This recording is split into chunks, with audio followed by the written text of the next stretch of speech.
हरे कृष्णा, राधे राधे सभी को। हिंदू धर्म में परिवर्तिना एकादशी एक महत्वपूर्ण एकादशी मानी जाती है और ये एकादशी हर साल भाद्रपद मास के शुक्ल पक्ष की 11वीं तिथि यानी एकादशी को मनाई जाती है। इस दिन विष्णु भगवान के वामन अवतार की पूजा की जाती है। कहा जाता है कि भगवान विष्णु अपनी निंद्रा में लीन रहते हुए करवट लेते हैं, इसलिए इसे परिवर्तनी एकादशी कहा जाता है और इसे पद्मा एकादशी और पार्श्व एकादशी के नाम से भी जाना जाता है। हिंदू धर्म मान्यताओं के अनुसार जो भी पूर्ण समर्पण के अनुसार इसका पालन करते हैं उन्हें अच्छे स्वस्थ धर्म और सुख की प्राप्ति होती है। इस दिन भगवान विष्णु की आराधना करने और दिन दुखी लोगों को दान देने से पिछले जन्म की सभी पापों का नाश हो जाता है। इस शुभ दिन पर व्रत रखने पर लोगों को मृत्यु के बाद मोक्ष की प्राप्ति होती है। प्रवर्तनी एकादशी पवित्र चातुर्मास के समय आती है, इसलिए इस एकादशी को सबसे शुभ सर्व उच्च एकादशी माना जाता है। ब्रह्म वैवर्त पुराण में धर्मराज युधिष्ठिर और भगवान श्री कृष्ण के बीच हुई एक गहन वार्ता में प्रवर्तनिक एकादशी के महत्व को विस्तार से बताया गया है।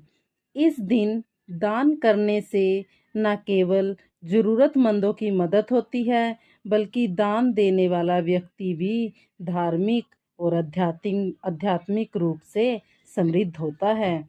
दान करने का अर्थ है अपनी संपत्ति, समय और ऊर्जा को दूसरों के लाभ के लिए अर्पित करना और सनातन परंपरा में दान को आर्थिक उन्नति का भी साधन माना जाता है।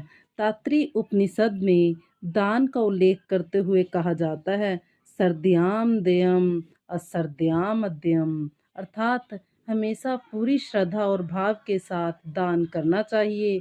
बिना श्रद्धा के दान कभी नहीं देना चाहिए।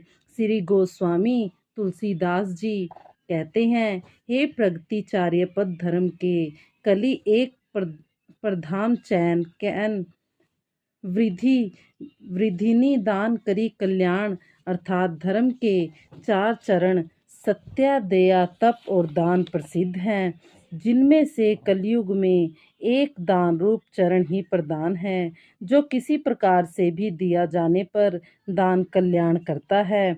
इसलिए एकादशी तिथि पर सभी भक्तों को अपने और अपने परिवार के कल्याण के लिए कामना से दान अवश्य करना चाहिए।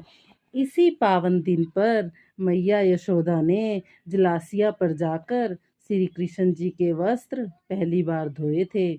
इसी कारण इसे जल झूलनी ग्यारस भी कहते हैं। मंदिरों में इस दिन भगवान श्री विष्णु की प्रतिमा या शालिग्राम जी को पालकी में बिठाकर पूजा अर्चना के बाद ढोल नगाड़ों के साथ शोभा यात्रा निकाली जाती है, जिसे देखने के लिए भगत उमड़ पड़ते हैं। और इस दिन जो भगत भगवान विष्णु के वामन रूप की पूजा करता है वो तीनों लोकों और श्री देवों की पूजा कर लेता है।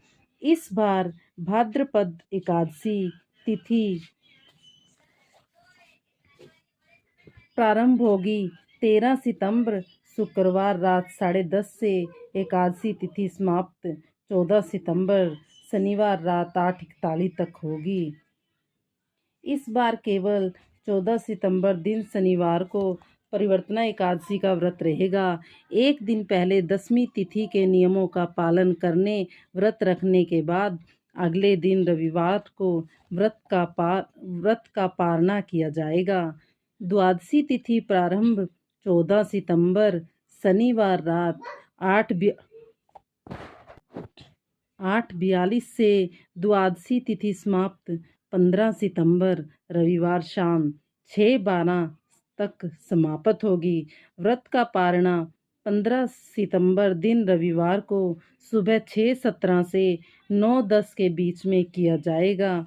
एकादशी व्रत का पारणा हमेशा निर्धारित मुहूर्तों में ही करना चाहिए और एकादशी के दिन भूल कर भी चावल व चावल से बनी चीज़, लहसुन प्याज का प्रयोग नहीं करना चाहिए।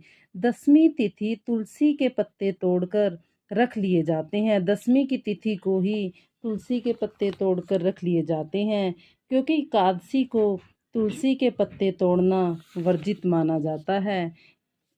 इसलिए हमें पूरे नियम विधि के अनुसार एकादशी का व्रत करना चाहिए। एकादशी व्रत के नियम 10वीं तिथि से ही शुरू कर देने चाहिए।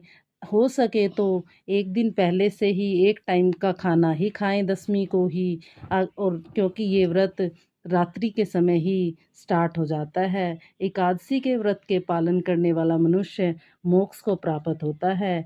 इस बारे में और जानने के लिए हमारे चैनल पर आगे आने वाली और वीडियो को देखिए। जानकारी अच्छी लगे हो तो वीडियो को लाइक करें और कमेंट में हरे कृष्णा राधे कृष्णा ज़रूर लिखिएगा। राधे राधे।